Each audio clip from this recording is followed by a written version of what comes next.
We know the shooter is a far-left activist, caught on camera shouting "Free Palestine," and as he was arrested, he kept chanting the slogan and said, "I did it for Gaza." So why the F are all these people on the left saying "if true"?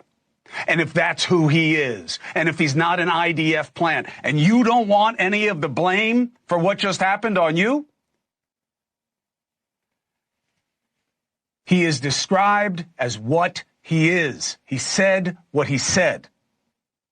Stop asking why people who understand what we're up against, like Douglas Murray, caution Joe Rogan against his comic buddies bashing Israel for sport and to develop a following. Prosecutors allege this guy fired nearly 24 bullets in this attack because he wanted to kill as many as he could. And we know what's feeding the fire, right? Don't pretend to not know what this is about.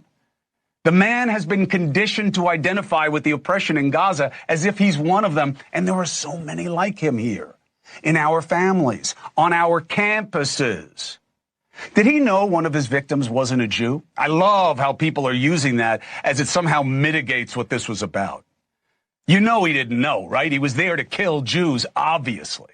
But imagine if you're right, and he did know that one of them was not Jewish. So now they're targeting not just Jews, but those who stand with Jews? Now, if it's not true, and I doubt it is, that he knew, it is certainly what Islamists instruct on the extreme side, here on American soil. Did he know that the two people he murdered were leaving an event that was about coordinating more aid to Gaza? Would it even matter when he's constantly told that Israel is starving as part of a genocide? And many feeding his broken brain are in America in positions of influence and power. And even though same people are now saying they're disgusted by this, even though it's the latest manifestation of their efforts. And they're saying they're against anti-Semitism, like the Squad and its putative leader, AOC. Absolutely nothing justifies the murder of innocents. Anti-Semitism is a threat to all we hold dear as a society. It must be confronted and rooted out everywhere. Did I miss the word Jews in there in terms of who was killed? Odd omission. Odd omissions. They're not just innocents. He just didn't go into a school and fire away. He was looking for Jews.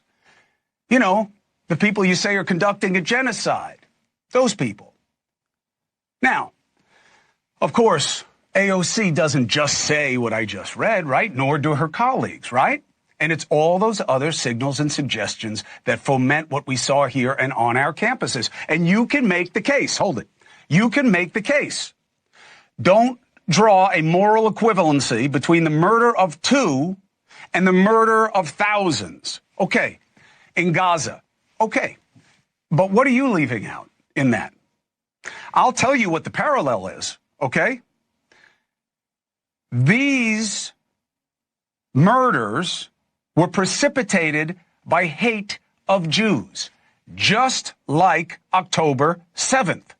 And what's happening in Gaza is being done by the people who were targeted.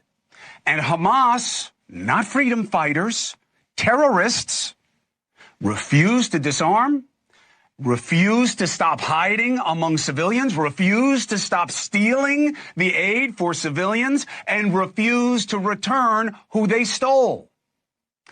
And these 2 victims did nothing to this guy who killed them, whereas the people in Gaza, many of whom don't support Hamas, but many who do, October 7th is on Hamas. And until they turn over their people and surrender, how can you draw a moral equivalence between what Israel is doing and what started that? You can say it's too much. Of course it is. You can say there should be more aid. Of course there should. But the nexus of all of it necessarily goes back to the terrorists who started it, who are still there, with the tacit, if not open, respect and support of many people in this country.